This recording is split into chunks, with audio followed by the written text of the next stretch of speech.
Hi, everyone. Hope everyone is doing well. This is the Canadian Foreign Policy Hour, a critical look at Canada's role abroad. I'm Eve Engler, coming to you from Tiohtià:ke, which has long been a meeting place of various First Nations, otherwise known as Montreal. And there are a number of developments in Canadian foreign policy, so I think I'll get right to it. Report came out this week about Canadian greenhouse gas emissions, saying they were the lowest in 25 years, 708 megatons, minus the pandemic years, which is obviously better than them being higher, but far from Canada attaining its commitments under various international climate accords. In the report, it points out that the emissions from the tar sands have gone from 6 megatons in 2006 to 51 megatons in 2022. So in 16 years, just huge increase. And as I pointed out many times before, Canada wasn't exactly a impoverished country in 2006. There were universities, there were hospitals. All of this didn't need to be touched. It could have been left in the ground. But the climate criminals decided differently, and Canada has one of the highest per capita greenhouse gas emissions of any country in the world, with all of the impacts. Very devastating floods in Brazil, in Porto Alegre region, around Nairobi in Kenya. You never know how much one-to-one connection to climate disturbances, but at a macro level, there's clearly a connection.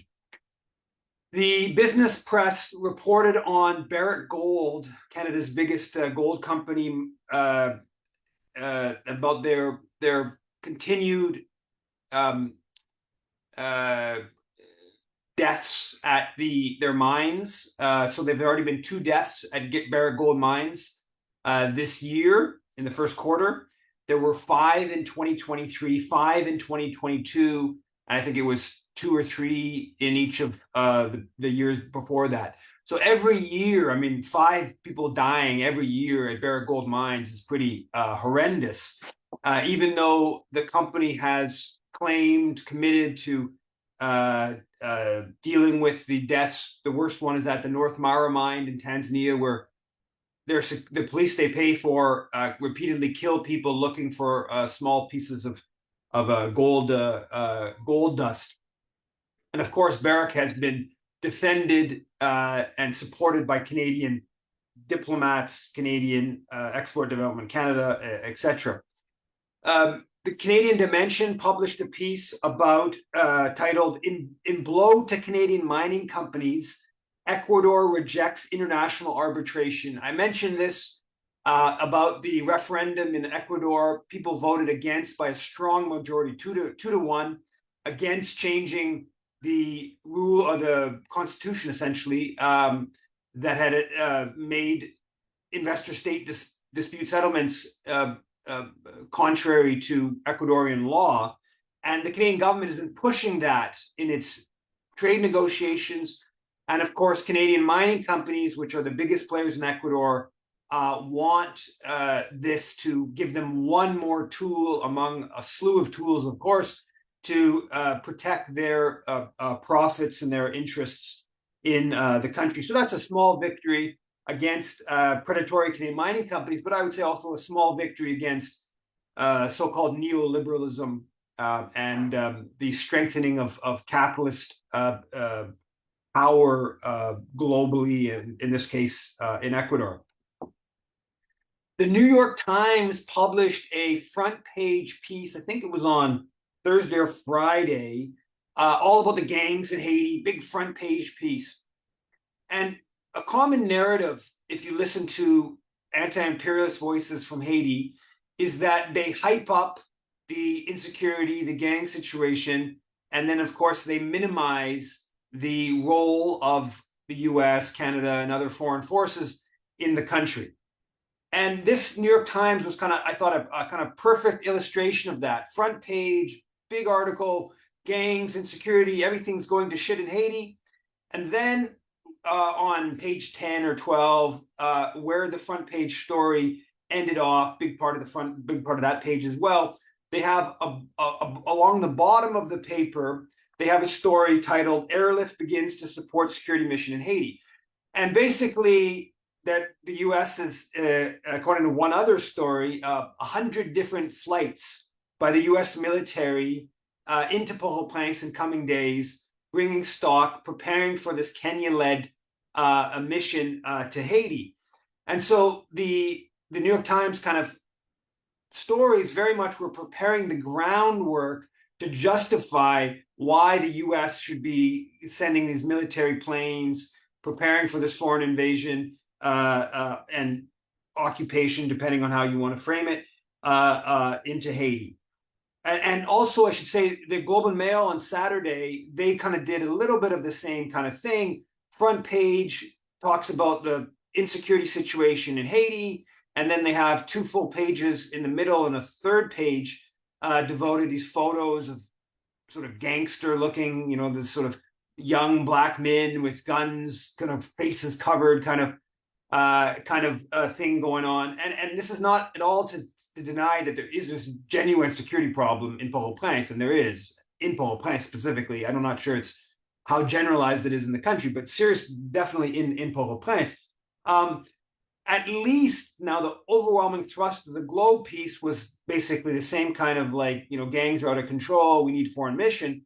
At least, to give the Globe Mail a little bit of credit, at least they included Jean Saint-Ville, Haiti, saying, making a quote about how I forget, I don't have the actual quote right in front of me. It was a good quote about they've created this Frankenstein, and now they are pointing that this Frankenstein is ugly and basically laughing at us. And so basically the foreign powers have created this Frankenstein in Haiti, and now they are saying it's ugly and something needs to be done about it, kind of dynamic, which I think is, of course, exactly what has happened.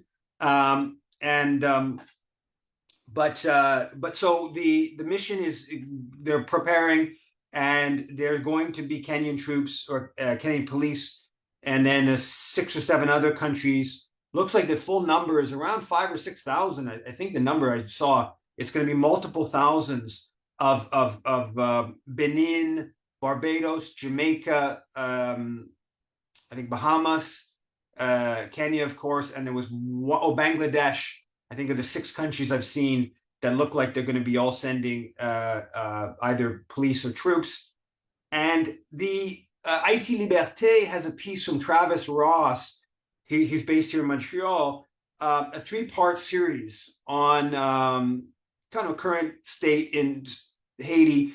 The last piece in this 3-part series that was published a few days ago goes into something called the Global Fragility Act, which is this American initiative that looks like it's sort of partly a counter to the Chinese Belt and Road Initiative of sort of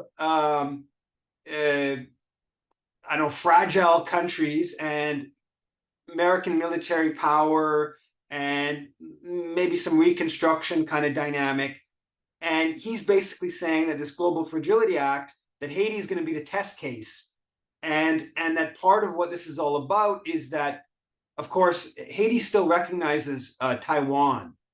And the Chinese have offered quite a bit of money and reconstruction and building of stuff in exchange for stopping to recognize Taiwan and recognizing China, Beijing. And I believe I think it's 10 or 11 countries that still recognize Taiwan. Most of them are very small countries. And so Ross is kind of claiming that this is part of the background to this intervention and this Global Fragility Act about sort of kind of colonial status for Haiti. So it's a worthwhile piece. You can find it on Haiti Liberté's website, and it's in English, unlike most of the paper, which is in French or in Haitian Creole. One of the things he points out also about in this piece is that Jovenel Moïse, a month before he was assassinated, he had established formal diplomatic relations with Moscow, accrediting the Russian ambassador Sergei Malek Bagdasarov, which he says, according to Ross, is the first time they established diplomatic relations with Russia. And so he's saying that it's possible that Washington greenlit the assassination of Moise, partly in response to this Moise kind of developing ties with Russia. I think the evidence now definitely suggests that the Americans were aware of this assassination, and there's more and more evidence has come out that's suggesting they may have been in some way implicated. But I think it was mostly a power struggle within the PHTK. But almost for sure, at some level, the U.S. would have had to give an okay. Jeff Rubin, the former head economist of CIBC, a big player on Bay Street, who 6 or 7 years ago, I believe, published a book sort of critical of the tar sands, and kind of, I think he's kind of like a former establishment player in Bay Street that's sort of gone to a bit more of a liberal, maybe left. I don't think left is probably too strong, but a little bit more liberal direction. And he published his book, kind of, I think, I forget the specifics of it, but critical of the tar sands 7 years ago. He has this big piece. I think it's an excerpt from a new book. And it was on the front page of, I think it was Friday's Globe Mail business section. And it's titled, "The Economy We Have Taken for Granted Is Not Coming Back." And basically, it's about the amount of sanctions, how many different countries are now sanctioned, and give some numbers. I don't have them in front of me. Unfortunately, it was like in 1960, it was like, 4% of world trade was sanctioned. And today it's like 30%, just a huge explosion of the US sanctioning different countries. And he's saying this is not changing. This is, the whole, the era of corporate globalization, of multinational corporations, moving around globally to exploit the cheapest labor, weakest environmental protections, etc. That now the sort of geopolitical dynamic is superseding that, and he points out that it doesn't look like this is going back. Interesting piece. I think interesting that this appears in the business section. And it's something that, of course, circulates around in sort of more leftward world for a while. Also the whole overreach of U.S. sanctions and how that's going to play out with the rise of the BRICS, China, Russia, India, South Africa, and I believe it's Saudi Arabia and Iran that maybe joined recently. Maybe there's a third country. That their growing clout is also, undercutting U.S.-led economic power. So that's an interesting piece, interesting where it appears. At the different end of the spectrum, James Clayton, who's with the World Socialist website, which is sort of a very sectarian leftist outlet. He has a post, which is a post of all the private equity firms globally and how much capital they're raising. This was between 2018 and 2023. And the vast majority of them are in the U.S. One of them, I think, it's the top 50, and like 34 in the U.S. and a couple in Switzerland, a couple in tax havens, a number in the U.K., Paris, France. Only one in Canada on the list, but a pretty significant one. Brookfield Asset Management, which of course is the successor of Brascan, what was the Canadian octopus that dominated Brazil's economy for decades in the early 1900s, and big global player, kind of very tied into the history of Canadian imperialism. So these private actors. Anyways, what Clayton says in his post is this is a portrait of world imperialism. Imperialism is the defining feature of the epoch, the highest stage of capitalist development. Imperialist states depend on the export of capital for their dominant world position. When anyone says Russia is imperialist, show them this. And I get his point, and this is going back to Lenin, and I disagree with this. I would call this a very narrow definition of imperialist. I think the word imperialist has taken on a much broader form, and I agree that what Russia is doing in Ukraine is a form of imperialism, a military type. Just like I believe that Rwanda is engaged in a form of imperialism in Congo, even though, of course, Rwanda is not a leading capitalist power and is not a net exporter of capital. It's still engaged in a form of imperialism in Congo. So I think this becomes a little bit of a semantic issue. I do think that there's an important point there in understanding the flows of profits, and where there's hyper exploitation in the world, and you can have countries that have seemingly benign, not benign is maybe not the exact right word, but relatively non-aggressive foreign policies.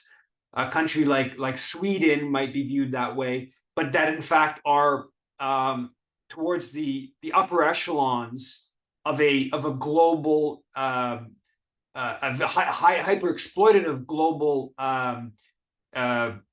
economic system, and that they benefit quite significantly from very unjust terms of trade. And I think that is, of course, a very important part of imperialism.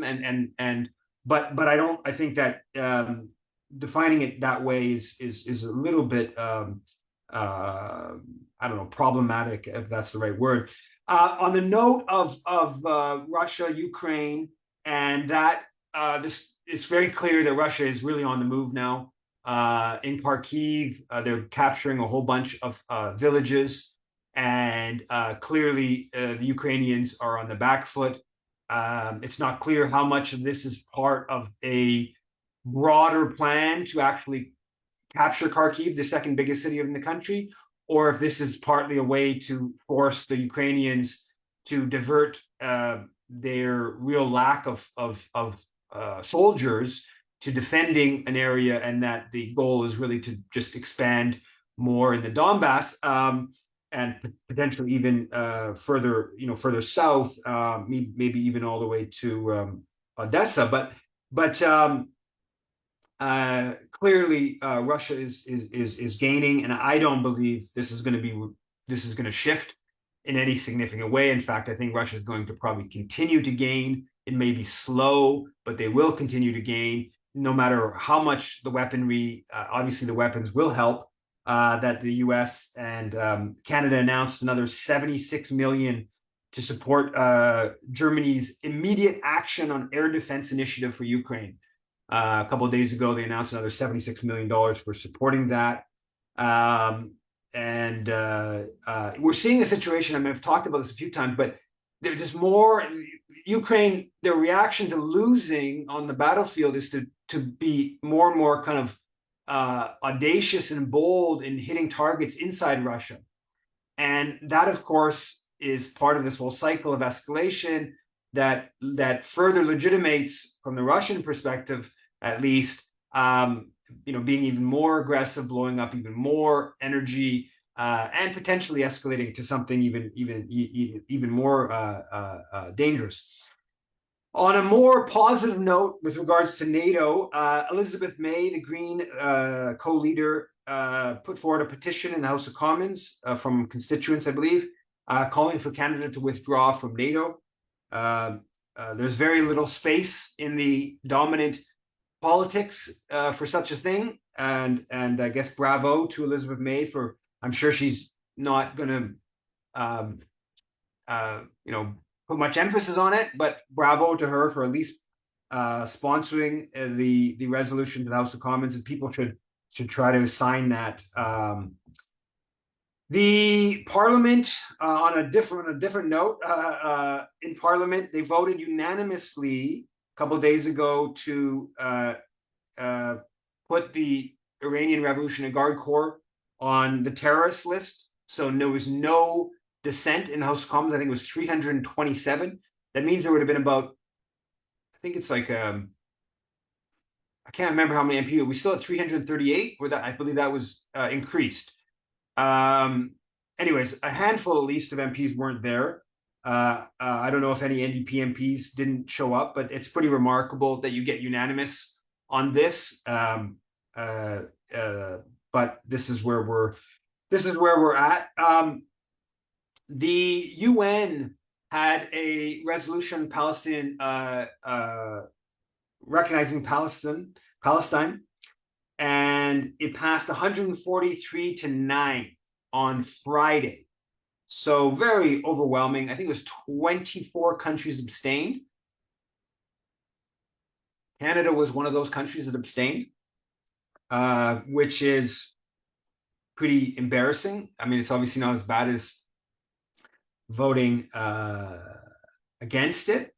Only really the US and Israel, these are all pretty small countries. Well, Hungary and Czechia, I saw, were two of the other countries that voted against it.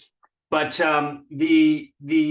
amidst this, fortunately, Jagmeet Singh pretty soon after tweeted out criticizing this. So the NDP has taken this up in their criticism, saying it was the NDP government, we would have recognized Palestine. And I saw another Caribbean country recognize Palestine. It was Trinidad, third in the last couple of days, in the last couple of weeks. So that's clearly a growing movement, and that's the fact that Canada is still offside. The Trudeau government felt some need to justify this, and you had Bob Rae trying to justify it in a couple different forums. And according to CJPME, this is the first time, amidst this discussion, is the first time that Canada acknowledges that Netanyahu has made it clear in his words and his actions that they reject a two-state solution.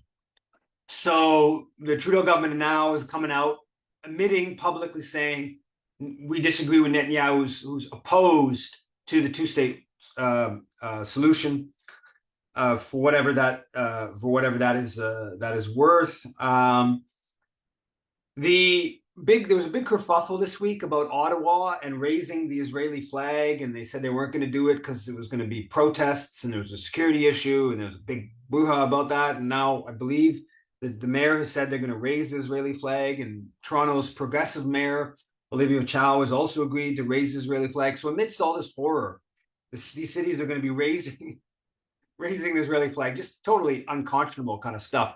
Just the extreme symbolic anti-Palestinian kind of position is just remarkable. This continues on. Kind of in a similar vein, the Quebec government, which is opening up this new trade office in Tel Aviv, the Francophonie minister for Quebec said that it was okay if the trade mission office tried to sell arms to Israel, to get arms sales from Quebec to Israel. So amidst the slaughter in Gaza and what we're seeing in Rafah, over 350,000 have now been displaced again. The fighting looks like it's really intense. Hamas looks like they're putting up a lot of fight there. This could get really horrible. I mean, it's all of course also horrible, but I think this could get some serious Israeli killing. Obviously, the starvation is the famine is ever present, but also even more slaughter looks like that's a serious possibility. There was a piece on the Maple about how Center for Israel and Jewish Affairs contravened lobbying requirements placed on. They sponsored some MPs to go to Israel, and they're no longer allowed to do that according to the new rules. and but they were given an okay because this mission was sort of like planned in advance as the rules were changing. But they were given this okay on the condition that they didn't lobby those, I think it was 7 or 9 MPs they brought to Israel for 2 years. So that happened. They brought them to Israel, but then they lobbied. They actually invited all of them, all the MPs they brought to Israel to some sort of event, and ultimately only one of them went. But they broke the agreement they had not to lobby these MPs they brought to Israel. And as the story points out, there's no sanction, no cost, no impact on CIJA. And it also gets into something that I had brought up months ago about when I saw this stuff about some of these lobbying visits, is that what's happened now is CIJA is not sponsoring the lobby missions to Israel for MPs, which they claim they've brought like 800 MPs over the past 25, 30 years or something like that. And now what's happening is it's the federations, specifically in this one case that's talked about, the United Jewish Appeal, the Toronto Federation. But the Toronto Federation, which is not a registered lobbyist, so registered lobby groups are not allowed to bring on international visits anymore, MPs on international trips anymore, paid for trips. But because the federation is not an actual lobbying organization, it is allowed to do that. But the federation is the sponsor of CIJA. So they just handed it off to the federation to pay for the trips and I guess to organize it. And it seems like a pretty big kind of loophole at least in the intent of the changes to lobbying rules that were introduced 6 months, a year ago. But we'll see where that how that kind of plays out. A couple other things I think I'll talk about quickly. I'm gonna skip a few things. This whole question of Zionist deflection. I'm just doing a piece on this, and I think it's worth kind of like delving at. And it got me going on is the former head of B'nai B'rith, Marvin Rotron. He posted a couple of days ago, he said, "Why is the world ignoring genocide by Islamist militias against Black Africans? Not a word on college campuses. Sudanese paramilitary forces have carried out ethnic cleansing in Darfur," rights group says. So he's basically saying that there's this double standard against Israel. It doesn't say that, but it's all implicit. And there's this ethnic cleansing by what he calls Islamist militia in Sudan, and it's all, of course, designed to just deflect from his promotion of the Israel's Holocaust in Gaza, and there's many ways to kind of like delve into this, but like the obvious front is just like, well, are we providing weapons to the RSF? Right? No, Canada's not providing weapons, not providing diplomatic support. There's not schools in Canada that sing the national anthem of what he calls the Islamist militia in Sudan. There's not charities raising money. I mean, it's on and on and on and on and on. And he knows this all better than I, because he knows how much support these different, pro-Israel Jewish organizations are giving to the Israeli state, Israeli military, all this kind of stuff. So there's that element, but to me, the deflection is in and of itself the answer, right? It's that there's a whole political movement in this country to deflect, right? The crimes of Israel are contentious. The crimes of the RSF in Sudan are not contentious, right? Within our political world, they are contentious, as he knows very clearly. So to me, it's so obvious. Now, obviously, there's basically no one that says, you criticized the RSF for killing people in Darfur. Why aren't you also criticizing Israel? That's quite a rare you'll never see that in the Globe and Mail, for instance. That's a very marginal kind of political position. Unlike, of course, the position that Rotron's putting forward, which is a relatively mainstream, very common position of deflection. So it's precisely the fact that is his engagement in deflection is the proof. Right? Proof is slightly too strong a word, but is a big part of the evidence of the necessity of having college occupations or protesting because our political culture, our political system contests Israel's crimes, doesn't admit to them, and there are forces within our political culture very actively denying those crimes and trying to deflect. And of course, there is a legitimate criticism of Palestine solidarity on some of these international questions. There is actually, there is something that's being touched upon. Like, if his criticism was, you're criticizing Israel's role in Gaza, you should also be in solidarity with, or you should also be criticizing Canada's role in. If you're criticizing Canada's role in supporting Israel's Holocaust in Gaza, you should also be critical of. It flows from some other processes of Canada's foreign policy, or it's the Canadian state, or Canadian imperialism, Canada's relation to the U.S. empire, whatever exactly the formulation you want to use. There is actually, a legitimate position there. There's a little critique there.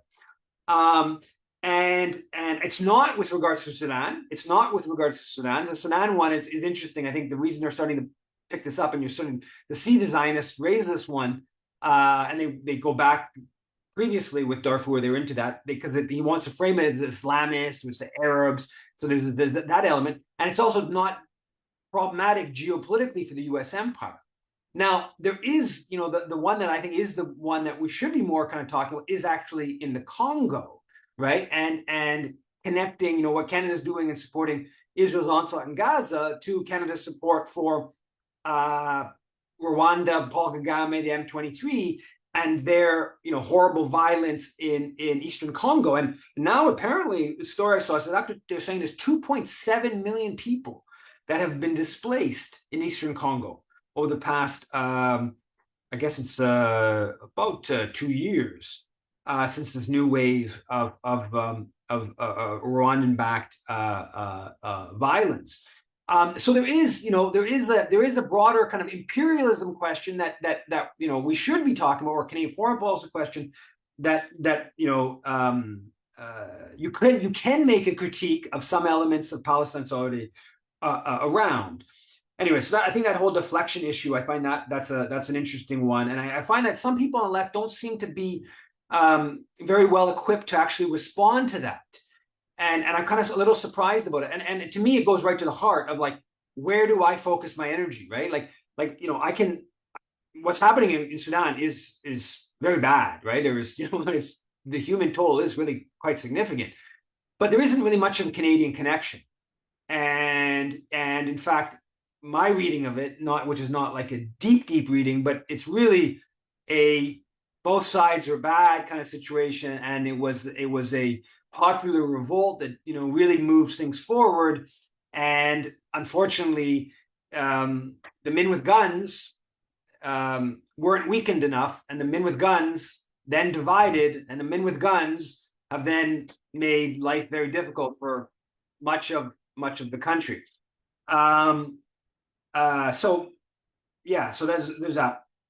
The other thing, one of the things I wanted to talk about is this whole this commission that happened Wednesday and Thursday. Anthony Housefather did a big, huge media thing about parliamentary commission, a justice committee around Jewish students feeling uncomfortable on university campuses, feeling threatened, don't feel safe. And one person pointed out, the editor of The Grind, the Toronto media outlet, he pointed out that 3 of the main people that were brought in and were quoted all across the media, these students, that they held pro-Israel like lobby. They were, in official positions with pro-Israel groups, right? So they did all the stuff about these, like the funding of the activists, right? Yeah, well, we're talking about this is the funding of the activists you're talking about. It's very clear these people were like, in official positions being paid by a foreign-focused lobby milieu. Okay, now leaving that aside. Now, but it got me going on this whole thing of like this whole Jewish students feeling threatened and intimidated by people, just social justice minded people opposing a genocide. And unfortunately, it's actually a real issue. It's not just a totally manufactured. I mean, one level it is a totally manufactured thing, but another level, it's actually somewhat real. And it actually should be dealt with. And the way to deal with it, this is the way to deal with it, to ensure that this problem doesn't continue on, is to stop having the damn daycares at the Jewish community centers having Israeli flags and talk about Israel, and the kindergartens at these schools to stop singing the Israeli national anthem, and the grade 3s and 4s stop being given the blue box to promote Jewish National Fund colonialism, and the grade 8s being brought to the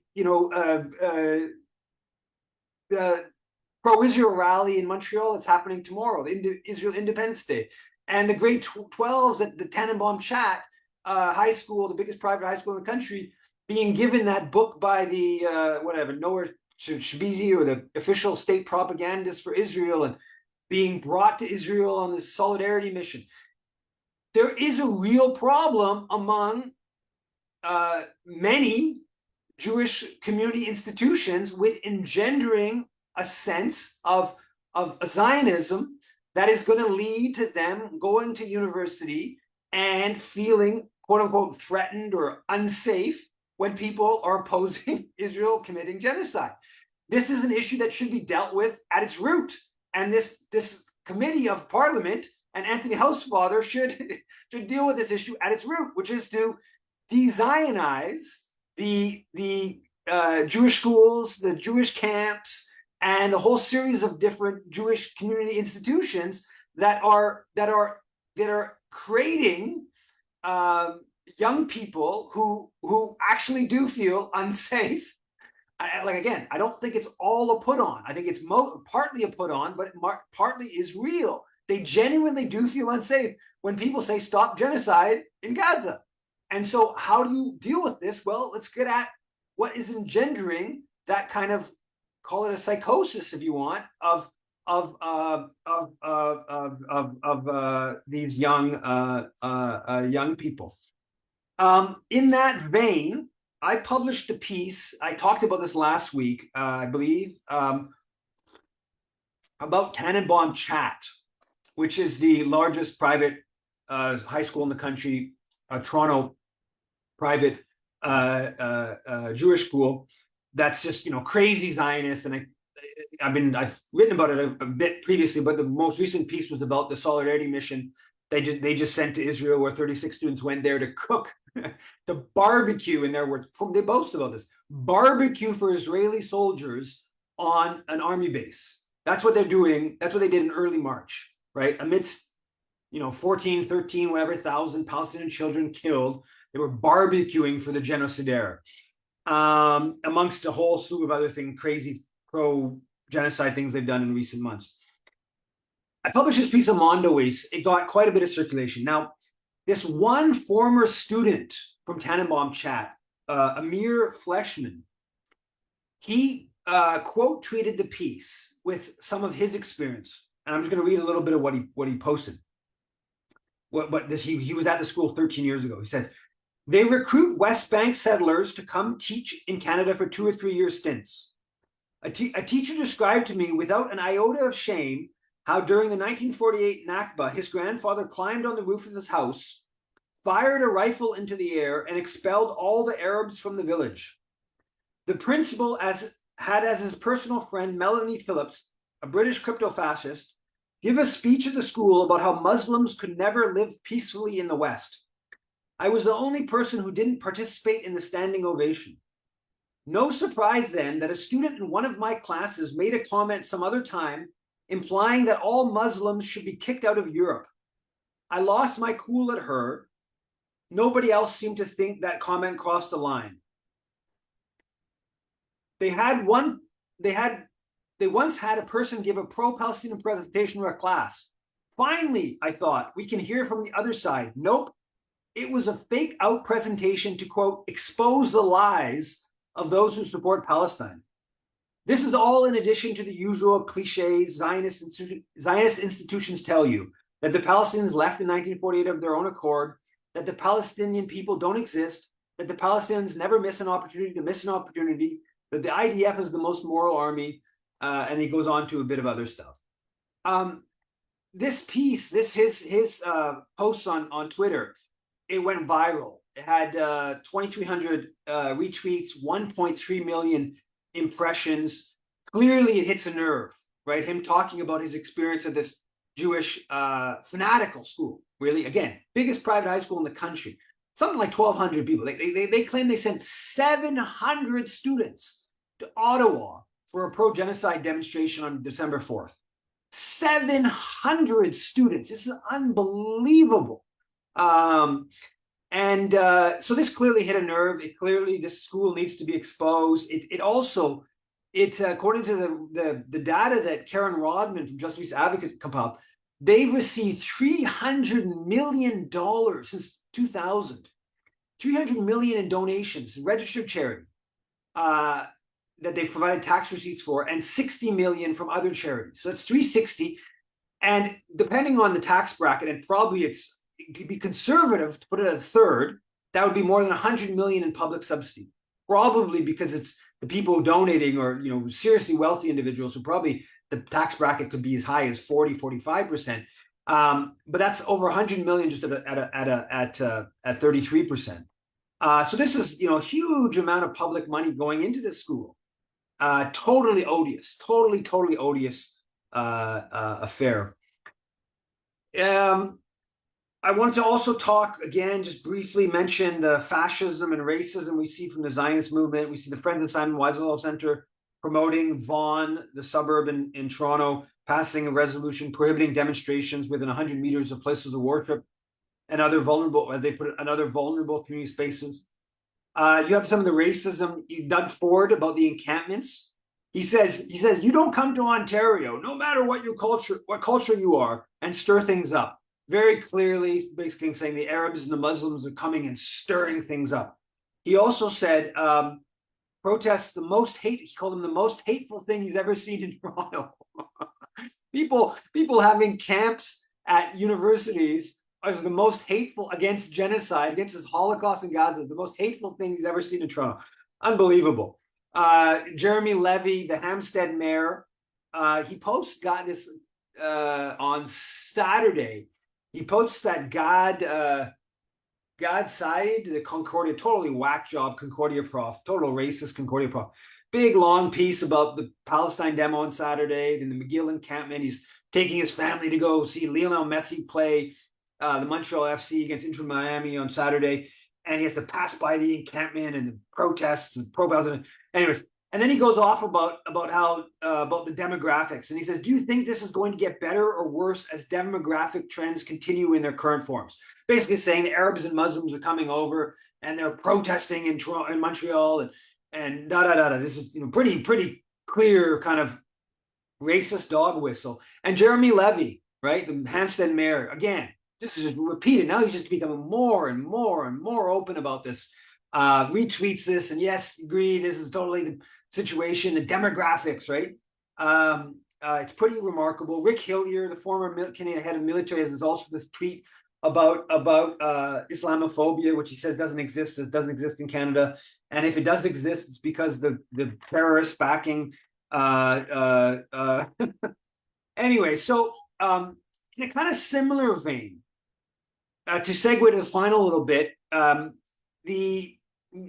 Friday night we did a little family sleepover in support of the McGill encampment. I slept over with Joshua, 6-year-old. It was quite a nice night. Worked out very well. But in this, I posted about it on Twitter beforehand. Robert Wiseman, Okay, so I have something I've been seeing around on Facebook. I guess this is on Twitter now, but on Facebook, at least 10 years, maybe even longer. And and then he used to be like this quite ardent NDP person. Maybe, if, yeah, 15 years even, maybe kind of interacting with him a little bit on social media. Quite ardent NDP, so, but he was always this total Zionist. And he's just been getting crazier and crazier. Okay, and October 7th made it even more like of a whack job, but that was pretty clear in previous years, and he'd broken from the NDP even before the last 7 months. But this was, I thought, just like kind of just an indication of a segment mostly older, Jewish sort of progressive, except for Palestine, kind of milieu. And he was never, he was an NDP. He was kind of like, I think, a mainstream NDP. It wasn't like a leftist, but he was a self-described NDPer and whatever. And so he responds to this sleepover, this family sleepover at the encampment. And he says, typical pro-rape, murder, kidnapping, socialist, Islamist, jihadist alliance. Just like their leaders in Hamas, they're bringing children into the hate. I hope any parents who do this will be investigated by child protection authorities. Okay, this is a guy who was like only a few years ago, he was like a pretty serious, like, card-carrying member of the NDP. I think he's an older, 70, 75, 80 kind of, in my impression, kind of range. Gone off into just complete bananas world. And this to me is like, this is basically his Jewish supremacy has just trumped everything else. And you've seen it with a number of different kind of people in recent months. And there's a whole ethos. It's not just Jewish Canadians, of course. It goes much broader ethos. But Wiseman, to me, is an extreme example of just off onto the complete bananas direction on some of this stuff that we're seeing. I don't really know where this is going back. Like, clearly what's happened now is, the right, these people within the Jewish community have been pushed into the right. And then, he's probably going to be voting for Pierre Poilievre, right? This is some of the dynamic that's, sharpened the lines. Anyway, so that's something that I find interesting. Now, on the encampment stuff, to conclude in a much more uplifting dynamic, it's spreading, right? Just today, Waterloo set up, University of Waterloo, also Windsor. I think Windsor had started something a couple days ago, but from my understanding is they've now consolidated their encampment. So that's adding to McGill, McMaster, U of Toronto, UBC, University of Ottawa, Western, Ontario Tech in Oshawa, Vancouver Island University in Nanaimo, University of Manitoba, University of Victoria, University of I mentioned Windsor, University of yesterday at UQAM, Université Québec à Montréal. Very good one at UQAM. They're set for a while. They're clearly, I went by there last night, a few hours after it got going, and they're clearly getting well organized. It's a significant numbers already, 40 tents right then, food station, medical supplies, this kind of stuff. And hopefully the Franco Quebec students who haven't been part of it now, we are summer kind of time. So that's going to play a factor in how campuses get mobilized. But the Franco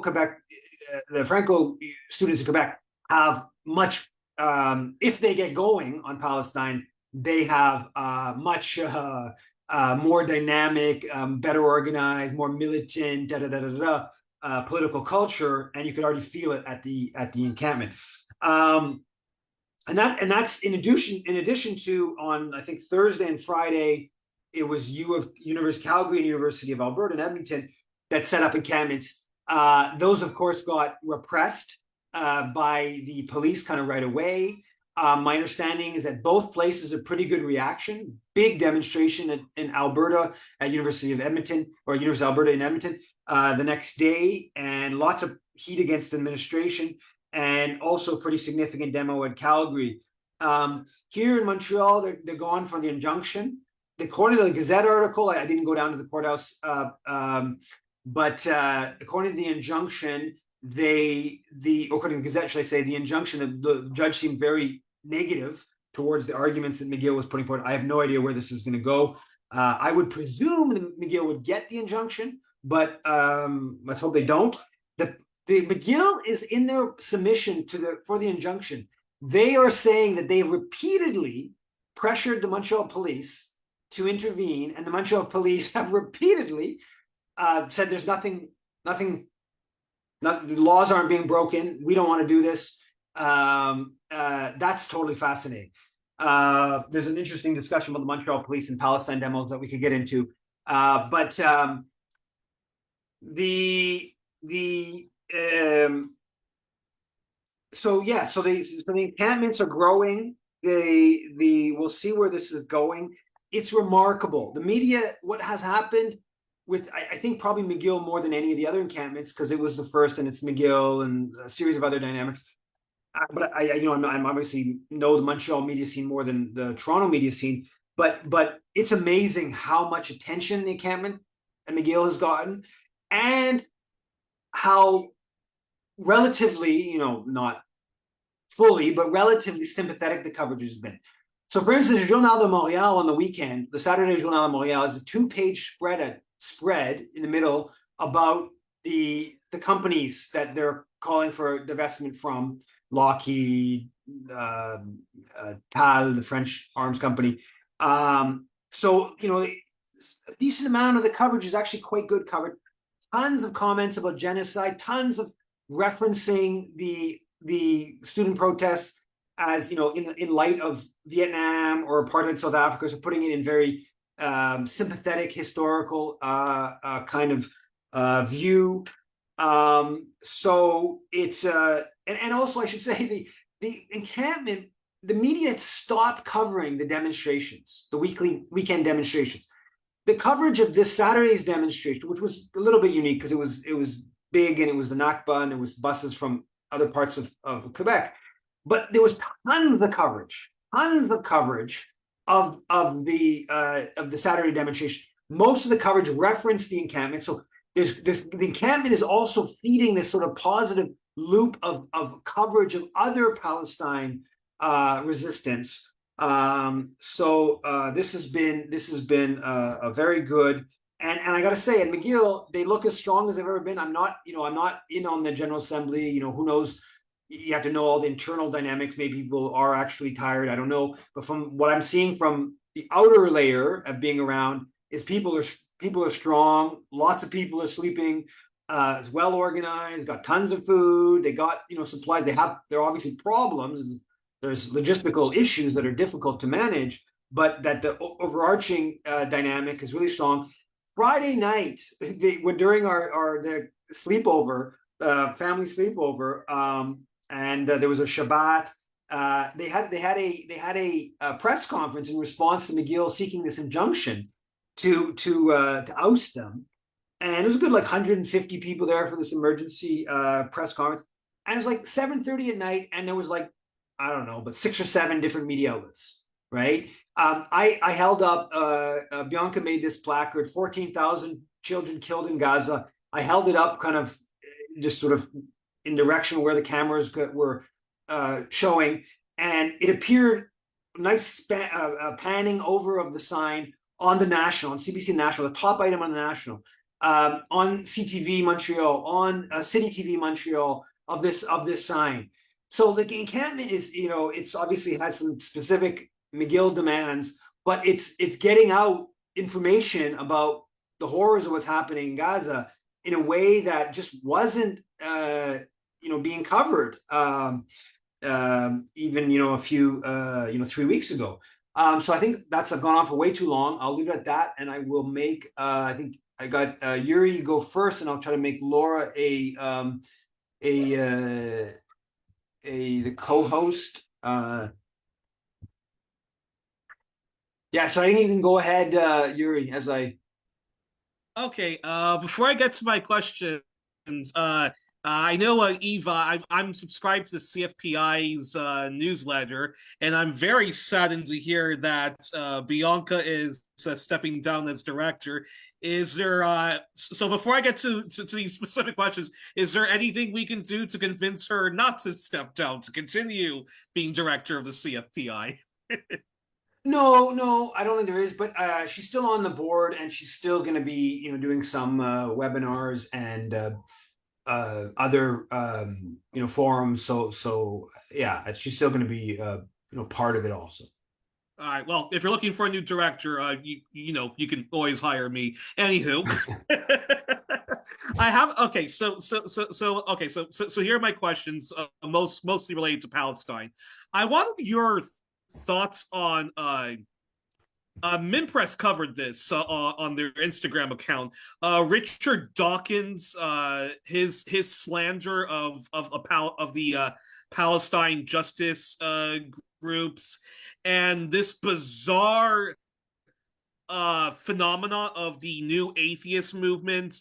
These are, douchebags like Bill Maher, Richard Dawkins, and Sam Harris, who claim to be all like, anti religion, yet they all have this bizarre love for the Jewish supremacist state.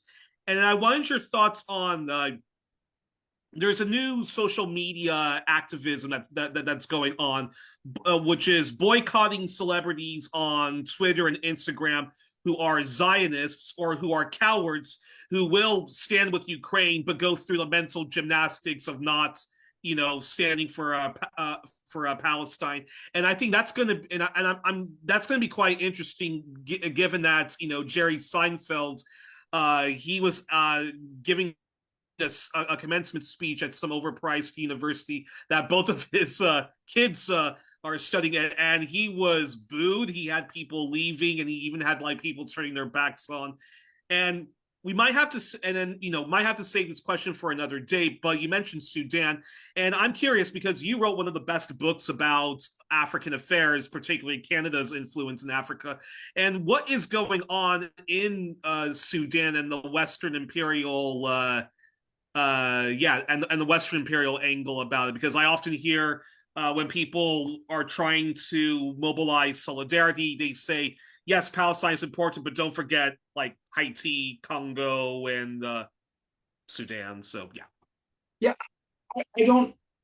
I haven't followed it closely enough, and I haven't followed it closely enough because I don't think there is a very significant Western imperial angle. I mean, there's many historic angles. There are, but I see this as basically two armed factions within Sudan who are not, they're men with guns and who have had a falling out among themselves, and that's led to all kinds of horrible things for much of the country.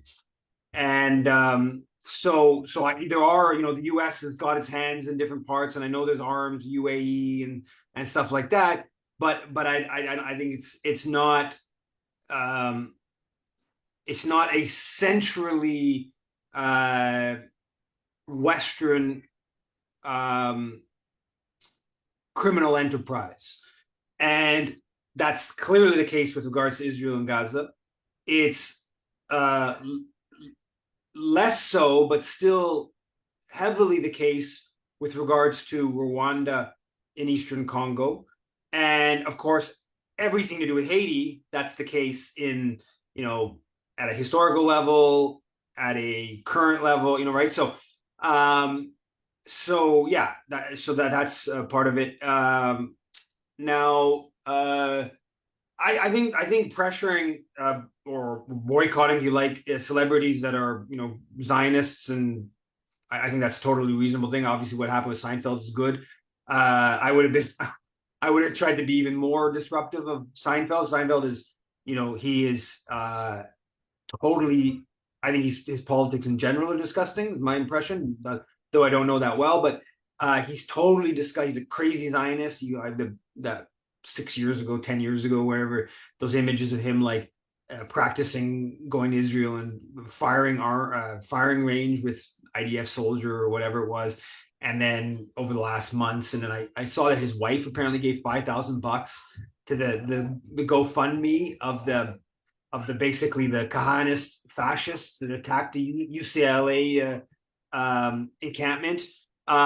So yes, Seinfeld should be challenged everywhere, right? He should, like, one person pointed out that he's been doing all these interviews because of some new series or something, and he should be. No one ever challenges him on his, support for genocide. and they should be, and it's outrageous they're not. So any effort online, social media to do that, good, and you know that generalizes to other celebrities that are you know sort of yeah. Okay, Corinne, go ahead. Yes, I just was totally puzzled by what you were saying about Sudan. I recently listened to a speaker from Sudan, and he was saying, you know, it's very much what you say, there's a conflict within the leadership, but what really is feeding it is an arms trade. And his, you know, great request is that we tackle that arms trade, and it's coming from many countries, but Canada is also one of them. And they're filtering those arms through the United Arab Emirates. And so it is something that should be criticized, at least from the point of view of the arms trade, part of it, because an awful lot of people are dying as a result of this. So I don't think Canada can quite get off the hook here. And some of this is a bit about mines, because Russia is one of the countries funneling arms into Sudan, and they're trying to protect a gold mine, I guess. They had the Wagner Group, I believe, in Sudan for a while. So there are countries you know, fighting for some segments of Sudan, I guess, and the weapons companies are making money off of it. Yeah, but I mean, like, is there any indication that Canada's sold any direct arms to Sudan? Even in the last, I bet you Canada has sold direct arms to Sudan in obviously Bashir's time. Canada has sold weapons to UAE. That is true. Yes, and they're filtering them into Sudan. Yeah, but you know, I think we should. I don't think Canada should export arms, right? I think we should work to suppress the arms trade. You know, like across the board, maybe a few guns that police use in the short term as we have a more healthy society and have less police and less guns and police, you know, whatever. But so you know, I'm totally supportive of that. But that and like we should talk about it. I'm not saying we shouldn't talk about that, but that's not a substantive geopolitical contribution, right? That's not a substantial. It's good to keep proportions in mind and all these things, right? Like with regards to Kagame and Rwanda, like yeah, we've provided like the weapons that Rwanda's getting, I would be equivalent to Sudan in terms of indirect weapons, probably coming from Canada in one way or another. I don't believe we're selling weapons directly to Rwanda, but we may be even doing that, but I don't believe that. But we also have like a whole series of other diplomatic aid forms of support to Rwanda as they're killing large amounts in Eastern Congo. So we should be focusing on Rwanda's role far, far more than we should be talking about Sudan, right? Because the engagement of Canada in that, and I don't want to get into all the Rwanda, we've talked about it many times, but if you go back historically, if you go back to the last 30 years, Canada's really involved. Like Romeo Dallaire and the whole mythology about Romeo Dallaire is intimately integrated with killing Congolese. I mean, really, to put it really crassly, right? So, you know, someone like Romeo Dallaire is a national hero in Canada.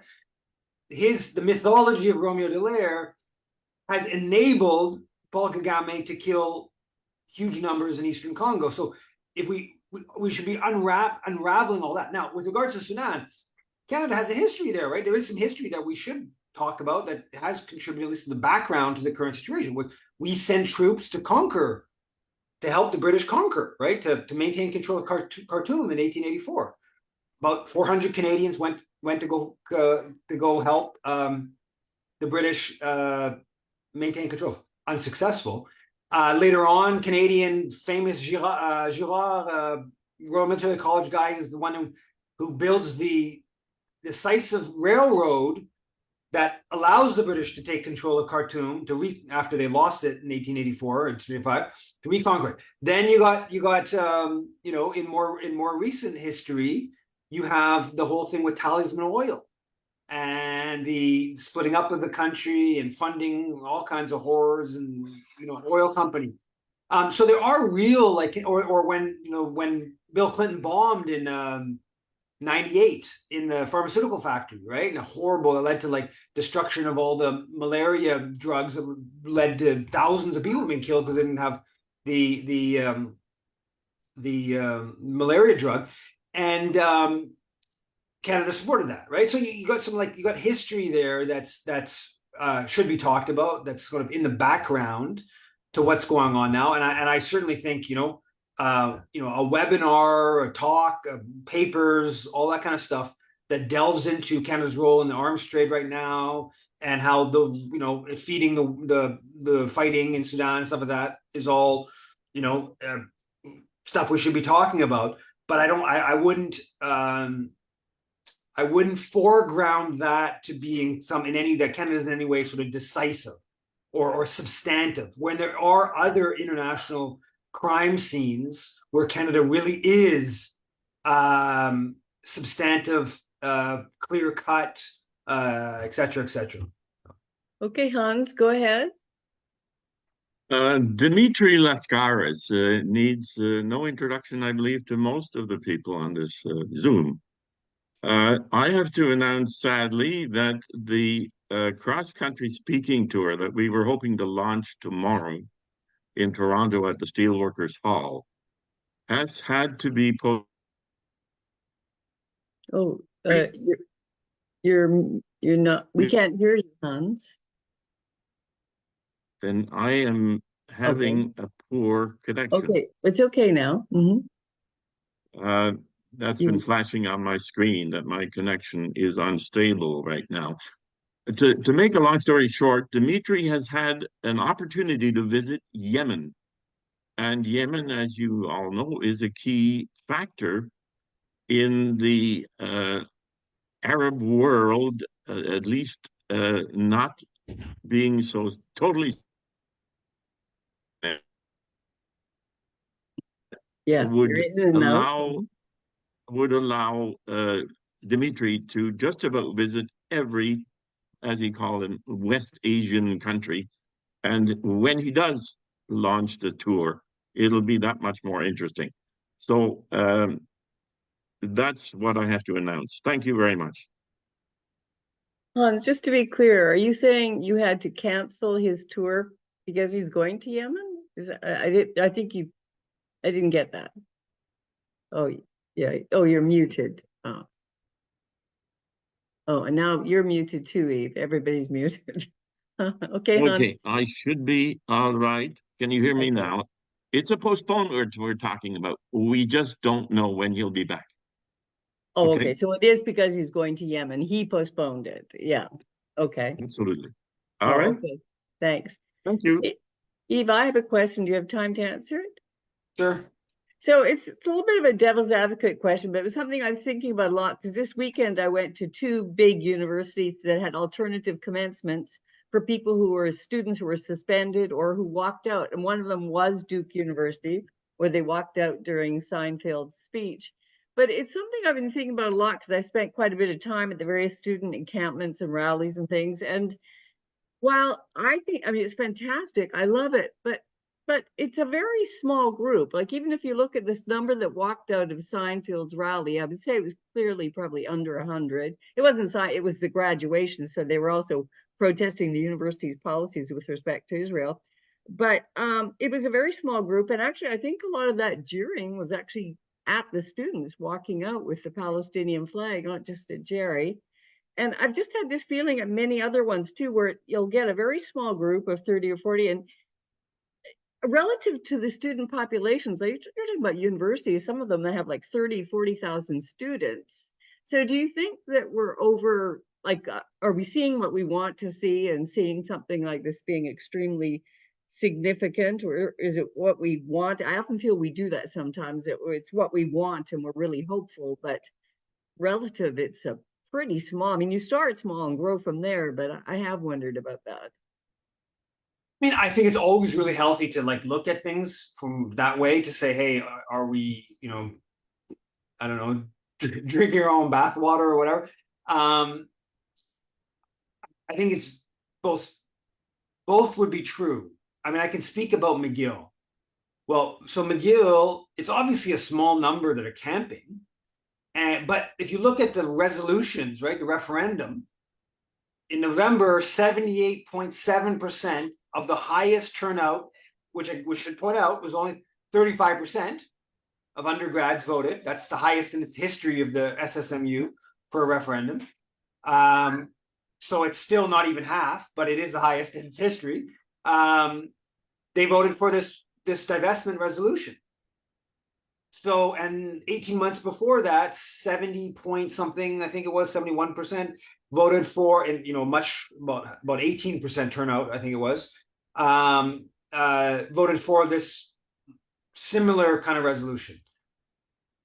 So, I don't know, like, there's not many times in history where it's like ever like most that are hitting the street, right? If you ever got to the point of most hitting the street, the whole thing kind of crumbles down really quickly, right? And I don't know, May 68 in France or something like that, right? Like, so yeah, I think it is obviously in terms of the activism, it's still minority, but it probably even at Duke, I assume Duke's a relatively conservative university, and it wouldn't necessarily, let's assume that a big chunk of the people who were jeering the walkout, it wouldn't necessarily be a contradiction to jeer those walking out on Seinfeld and actually be sympathetic to Palestinians. From some people's perspective, they may be jeering because they take this graduation stuff really seriously. Personally, I think that the whole thing is a joke. And the US takes it all to takes it up a whole notch. Canada's gone in that direction. And they graduate from daycare now in some places, but the people do take that seriously for whatever reason, and so and then they also, even if they think Seinfeld, even if they know a bit about Seinfeld, they're just like, well, Seinfeld is also funny, or so you can actually be jeering those protesting, still be basically sympathetic to, I don't know, divestment, kind of whatever. And yeah, so that I think that those dynamics are happening. I mean, here in Montreal, the biggest demonstration was 50,000 people. About around the November 15th, kind of whatever, it was about 50,000 people that marched. Well, 50,000 people, and Montreal is like 4.1 million. The whole greater Montreal is 4.1 million people. And my understanding is there's like 100,000 Lebanese in the Montreal area, right? So that's not even half of all Lebanese Montreal. So like, if you break into the numbers, you're still talking about fairly small proportions. But you have to assess that in relation to what the normal is. And what the normal is that graduation ceremonies and student campuses have no encampments, and have no hunger strikes, and have no right. So I think both parts of what you're saying are true, that it's really impressive, and it's not that impressive. But yeah, if there's no other questions, No, that's it. Thanks, Eve. thanks. Take care.